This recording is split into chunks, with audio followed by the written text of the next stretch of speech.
안녕하세요. 저는 30대 중후반의 여성이에요. 막상 사연을 쓰려고 하니 당시 상황을 떠올려 해서 괜히 긴장이 되는데요. 앞뒤 없이 정황이 느려놓더라도 양해를 부탁드리며 바로 사연을 시작할게요. 저는 대학병원 간호사입니다. 3교대의 지옥을 견디면서 출퇴근하는 고통의 직장인이지요. 그래도 내 나이 40을 앞두고서까지 이 일을 하는 이유는 제가 남을 도우는 것에 큰 보람을 느끼는 사람이었기 때문입니다. 비록 제가 아픈 사람을 살려내는 의사는 아니었지만 제 손에 간호를 받고 나아지는 환자들을 보면서 저의 직장 생활을 만족해 했어요. 때려치우고 싶은 순간이 많았던 만큼 평생 내 손으로 간호를 하며 살아보고 싶다는 생각을 한 순간들도 정말 많았습니다. 그래서 제 주변의 병원을 진작에 때려치우고 작은 개인 병원에서 일을 하는 중인 동기들은 저를 향해 대단하다는 말도 참 자주 해줬어요. 그만큼 체력전과 다름이 없는 일이었다 보니 나이를 먹어가면서까지 쉽게 할 수 있는 일이 결코 아니라는 걸 잘 알아줬기 때문이죠. 저는 그렇게 주변에서 인정을 해주고 대단하다 여겨주는 것만으로도 민망하고 한편으로는 위로가 되었습니다. 그렇게 버티며 제 일을 하고 환자들을 간호하며 지내왔어요. 그런데 저희 시어머니께서는 늘상 제게 간호사 주제라는 말씀을 자주 하시네요. 그 소리가 한두 번 들어도 너무 기분이 나쁜 소리인데 저희 어머니께서는 참 오래도록 제 귀에 딱지가 않게 하셨습니다. 저는 30 초반에 같은 병원 안에 일을 하던 남자 간호사였던 지금의 제 남편을 만나 결혼을 했습니다. 남자 간호사가 우리나라에는 별로 흔하지 않는 간호사였기 때문에 지금도 그랬지만 당시에도 정말 생소했었어요. 저도 남편과 같은 대학 혹은 같은 실습을 하면서 만나본 적이 없었기 때문에 당시는 그저 속으로 대단한 사람이라 생각을 했죠. 죄다 여자들이 많은 직업인 걸 뻔히 아는데도 간호사를 하겠다고 한 걸 보니 정말로 봉사정신이 투철하거나 그저 간호사가 좋은 사람이라 생각을 했거든요. 일을 하면서도 성실하게 일하는 남편이 좋았고 저희 둘 다 겹쳐서 같은 병동에서 여러 번 일을 하다 보니 정이 들었는지 연애를 했고 또 그러다 결혼을 했습니다. 지금이 결혼한 지 3년 차인데요. 당시 남편도 분명 직업이 간호사였고 저랑 같은 병원에서 일을 하는 직장 동료였기 때문에 시어머니께서는 간호사 주제에 라는 말 따위를 전혀 꺼내지 않으셨어요. 자신이 그런 말을 꺼내면 자기 아들까지 무시하는 것과 다름이 없다는 것을 본인도 잘 아셨던 것이었습니다. 그래서인지 오히려 같은 병원에서 같은 일을 하며 얼마나 힘이 들까. 같이 만나서 연애도 하다가 결혼도 하는 거니 일하면서도 좋은 시너지 효과를 낼 거야. 라면서 덕담을 해주시고 저를 예쁘라 해주셨어요. 여자들이 많을 병원에서 자기 아들을 잘 챙겨주라는 식으로 말이죠. 그러면 저는 가뜩이나 능력으로 인정을 받은 남편이기에 걱정하지 말라며 어머니께 잘 말씀을 드리곤 했고요. 그러다가 결혼하고 1년이 조금 지나던 시점에 남편이 간호사를 그만뒀어요. 지금으로부터 딱 코로나가 터지기 직전이었던 2년 전쯤이었죠. 더 늦기 전에 간호공무원 쪽으로 일자리를 알아보고 싶다고 하던 남편은 일을 그만두기 직전부터 공부를 시작하더니 사표를 내고서 본격적으로 공부에 올인을 하다가 정말로 8급 서울시 간호직 공무원에 덜컥 합격을 해버렸습니다. 집안이 아주 경사였죠. 저도 이 일이 체력에 붙여서 언제까지 할 줄 모르겠는데 누구는 공무원으로 그나마 몸이 편하게 안정적인 직업을 가지게 된 것은 축하할 일이 분명했으니까요. 그렇게 저희 부부는 하나는 대학병원 간호사, 그리고 하나는 간호직 공무원이 되어서는 각자의 위치에서 다른 타이틀의 간호사로 일을 하게 되었습니다. 너무 좋고 앞으로의 미래가 또 어떻게 그려질지 괜히 남편의 능력을 보며 기대를 했는데 시어머니의 회방으로 기쁨은커녕 상처만 커져갔습니다. 자기 아들은 이제 공무원이라면서 제 앞에서 대놓고 간호사를 후려치기 시작하더라고요. 여전히 제 남편도 간호직 공무원이랑 간호사 타이틀을 가지고 있는 사람이었는데 시어머니는 이제 완전 자기 아들은 공무원일 뿐이라면서 저와의 벽을 쌓기 시작하셨어요. 우리 공무원 아들! 이라면서 전화를 하셔서 제가 옆에 있는 걸 뻔히 아셨을 때도 불구하고 걔는 간호사가 주말에 운동도 안 하고 집구석에서 뭘 한대. 나가서 좀 체력도 쌓고 힘도 좀 기르라고 해라. 라고 운동을 하라고도 했고 밥을 먹는 와중에 전화를 걸어오셔서는 그 흔한 영상통화로 변경을 하셔놓고는 간호사 며느리가 해놓은 반찬 좀 보자. 라고 하면서 굳이 제 이름 앞에 꼭 간호사라는 호칭을 넣으셨어요. 기분이 나쁜 식으로 호칭을 부르니 저로서는 기분 좋게 들을 수가 없었어요. 남편이 병원에서 간호사라 불리우는 직업 자체를 그만두자마자 시작된 차별과도 같은 호칭이었기 때문에 저도 시어머니의 의도가 의심되어 기분이 참 나빴고요. 한 번은 남편 생일날 어머님이 집에서 밥을 해놓을 테니 편하게 먹고 가라고 해주셔서 기쁜 마음으로 시댁에 간 적이 있었습니다. 밥 잘 먹고서 저희 부부가 사온 후식까지 제가 직접 껍질을 깎아서 과일을 내어왔는데 어머님이 저를 빤히 보다가 너는 간호사 주제에 남편 생일밥 하나 차리겠다고 먼저 연락을 안 하냐? 라고 하시더라고요. 전날까지 3교대 한다고 밤에 일하다 와서는 아침에 거의 기절을 한 듯 자고 일어난 저한테 밥 먹으러 오라고 한 당사자가 말입니다. 갑자기 말을 바꿔서 기분이 나쁜 건 둘째치고 또 간호사 주제라고 하면서 저를 비꼬는 게 상당히 불쾌했어요. 남편도 듣다 자신의 직업을 까내리는 것과 다름이 없다면서 어머니께 주의를 주고는 했지만 그럴 때마다 어머니는 뭐 우리 아들도 간호사긴 한데 내가 다 자식 같아서 하는 소리지 라고 하면서 위기의 순간에 모면하셨죠.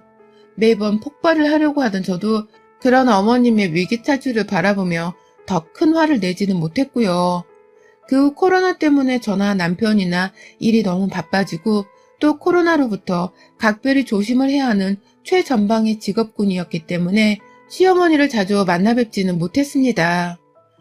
남편은 코로나가 터진 후 초반까지는 그래도 일이 할만하다고 하더니 점점 시기가 지나갈수록 집에 들어오는 시간이 늦어졌을 만큼 야근이 많아졌고요.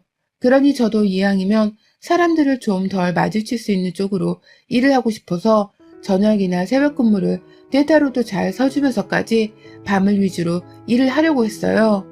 괜히 제가 병원에서 코로나에 잘못 걸렸다가 내 남편한테 옮겨가는 불상사를 막기 위해서 말이죠. 그런데 처음에 멀쩡하던 제 몸이 점점 시간이 지날수록 말썽이 되더라고요. 그러더니만 결국엔 코로나에 걸리지 않았을 뿐 몸살에 걸려선 고온에 쓰러지기도 했었고 지난 여름에 탈수 증상으로 빈혈이 갑자기 찾아와 수해까지 맞은 적이 있었습니다. 제 몸이 점점 나빠지고 있는 것을 제가 스스로도 체감을 할 수 있을 정도였어요. 그러니 다른 것보다 제 몸이 우선이었고 하다못해 친정 부모님도 신경을 덜 쓰면서 제 몸을 챙겨가며 지내야 했습니다. 일을 줄이고 싶었으나 대학병원 간호사인 만큼 일을 마음대로 줄이지는 못했고 그래서 최대한 병원 밖에서 몸을 쓰는 일을 줄여가면서 체력을 보충하고 있었죠. 그런데 남편으로부터 제가 몸이 많이 허약해졌다는 소리를 들은 건지 어머님은 소식을 듣고 전화를 했다고 하시고는 늘 넌 간호사 주제에 네 몸을 네가 제대로 모른다는 게 말이 되니? 네 몸을 네가 잘 챙기고 살아야 네 남편도 밖에서 일에 집중을 할 거 아니니? 라면서 훈계를 하시더라고요. 당시에 아프지 않았어도 그런 소리를 들으니까 괜히 섭섭하고 가슴이 미어지대요. 다른 사람도 아닌 시어머니가 나를 핍박하는 듯한 더러운 기분이 들기도 했고요. 그래서 제가 제 몸 건사를 잘한다고 하고는 있으나 일이 너무 바빠서 회복하는 게 쉽지 않다고 대답을 했어요. 그러자 어머님은 그때 처음으로 제게 야, 너 간호사인 거 세상에 모르는 사람이 어딨어. 그런데 뭘 회복이 쉽지 않네 어쩌네 꾀병이야. 아프면 하루 종일 약 먹고 누워 자면 그만일 것인데 누가 보면 이 세상에서 너 혼자 간호사 일을 다 하는 줄 알겠다. 라면서 꾀병이라는 단어를 언급하셨습니다. 꾀병이라니 누구보다 바쁜 코로나 시국을 보내고 있는 사람한테 꾀병이라니 도무지 더 말을 섞고 싶지가 않더라고요. 네, 저도 꾀병이었으면 좋겠네요. 라는 말과 함께 전화를 뚝 끊어버렸고 다시 걸려오는 어머님의 전화는 고의적으로 씹어버렸습니다. 그렇게 시어머니의 존재는 잠시 뒤로 한 채 다시 일을 하던 도중 제가 결국 쓰러지는 일이 발생했습니다. 일하던 대학병원 응급실로 실려간 덕분에 바로 조치를 취할 수는 있었어요.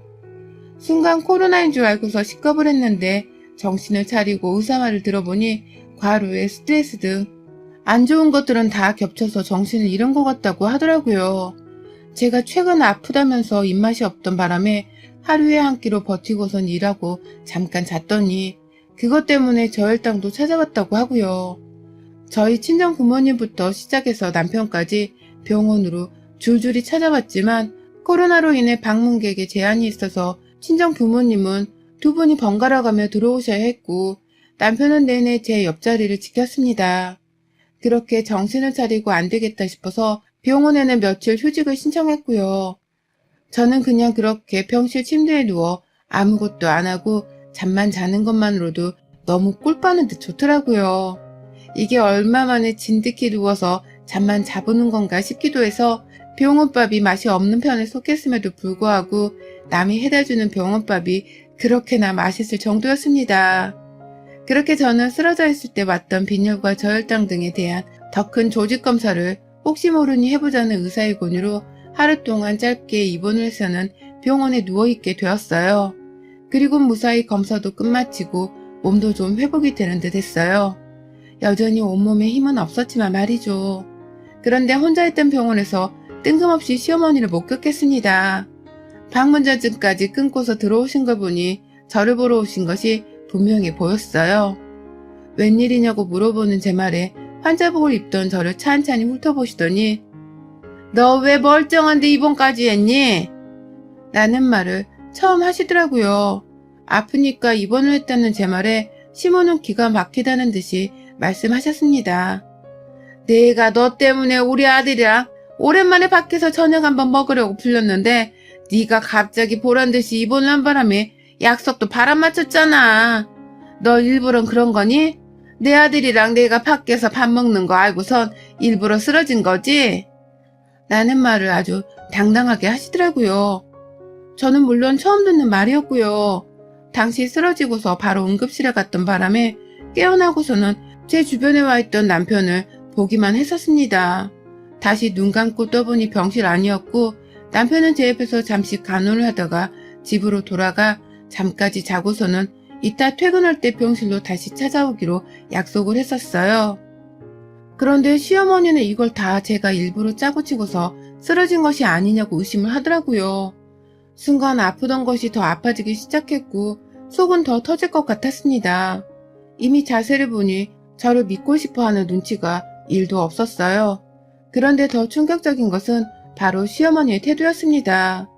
이미 병실 안부터 씩씩대며 들어오시더니 자기 할 말을 다 해놓고는 그래서 꾀병이냐고 아니냐고 너 일부러 쓰러진 거 맞지? 라면서 제 등짝을 후려패시더라고요. 그것도 한 번 때렸다가 제가 놀래서 어벙벙 하고 있으니 혼자 신이 난 건지 아님 손맛을 느낀 건지 말하라니까? 너 지금 멀쩡하잖아. 그래서 이렇게 아무렇지 않게 침대 위에 앉아있는 거잖아. 그치? 너 일부러 꾀병 부리는 거 맞지? 라면서 제 팔목 하나를 잡고서는 등짝을 수도 없이 내리치셨어요. 마치 엄마가 말 안 듣는 초등학생 자녀를 흠씬 두들겨 패는 듯이 다 큰 며느리인 제 등짝을 아주 흠씬 두들겨 패셨습니다. 제 손목까지 잡아 고정시켜 놓으면서요.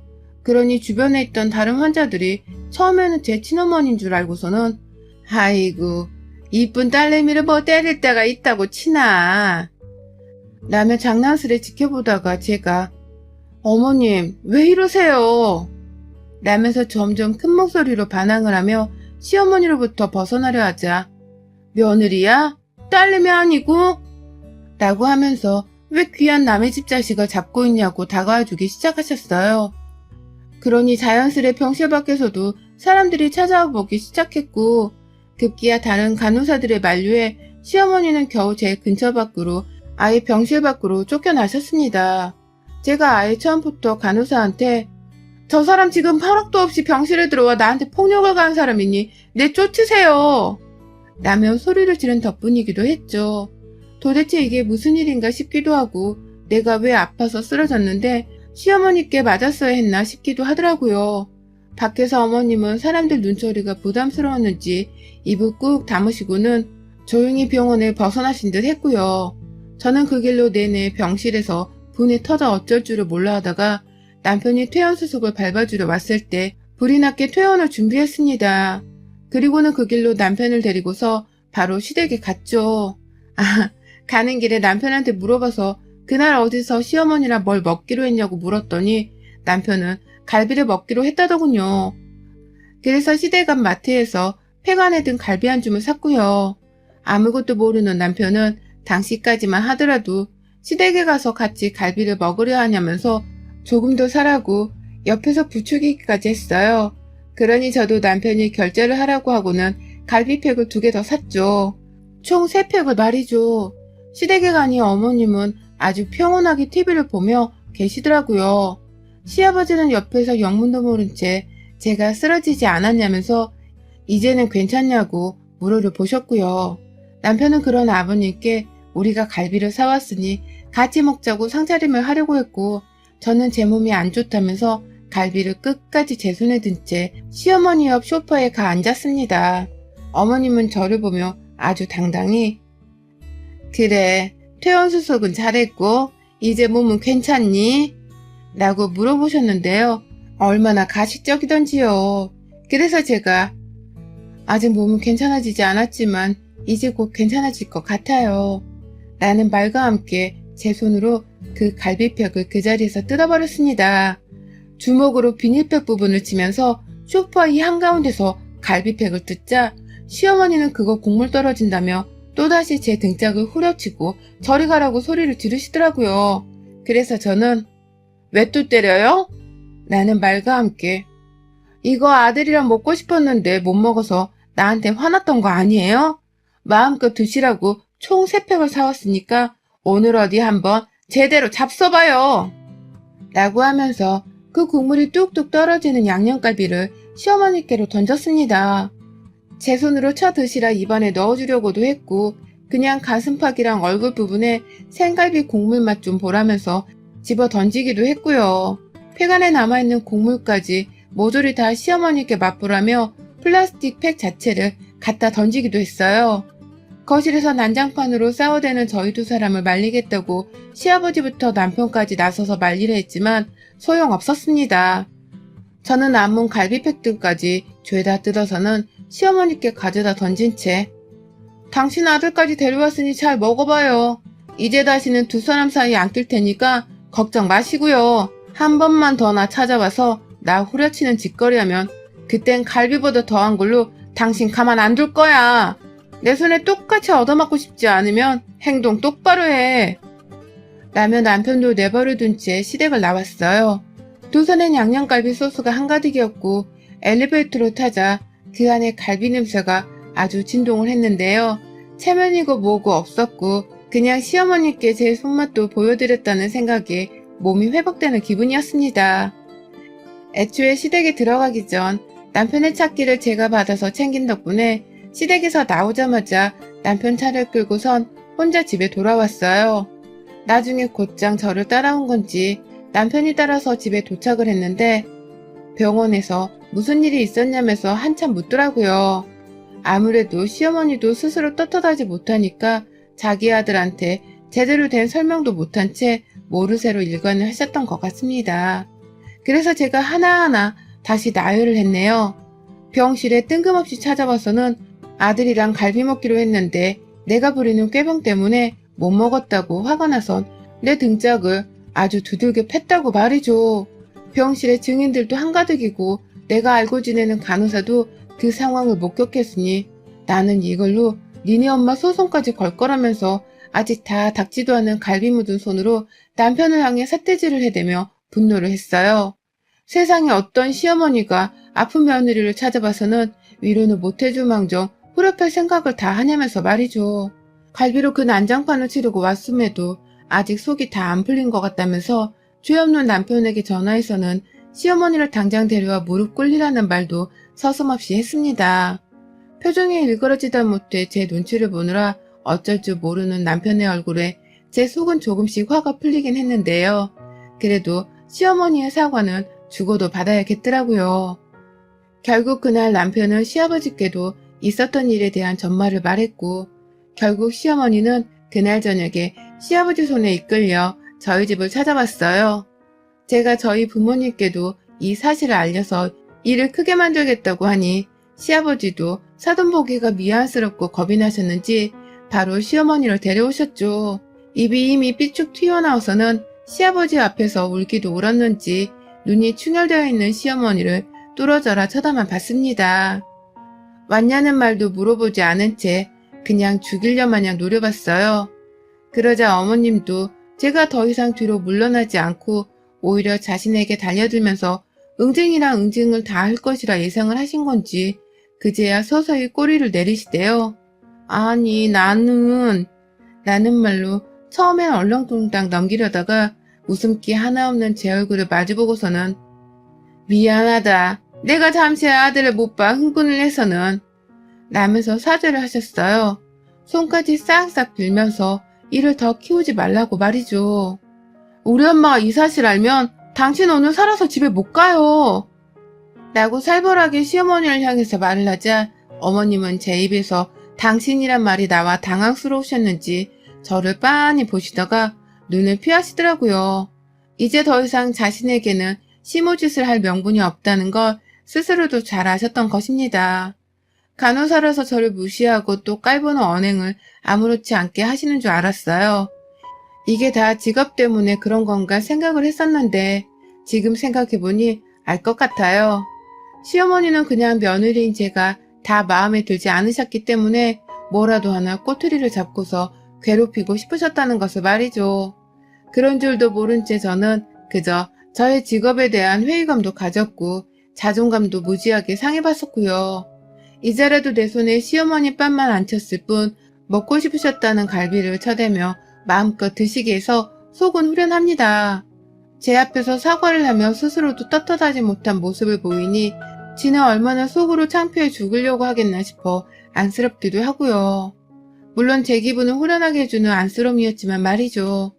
이제 다시는 간호사 어쩌고 하는 소리를 안 들어도 되겠다 싶어서 그나마 마음이 놓이네요. 이제라도 심오하고 싸지르는 말들을 참아내며 듣지 않아도 되어 정말 다행입니다. 여러분의 생각은 댓글로 남겨주세요. 오늘도 시청해주셔서 정말 감사합니다.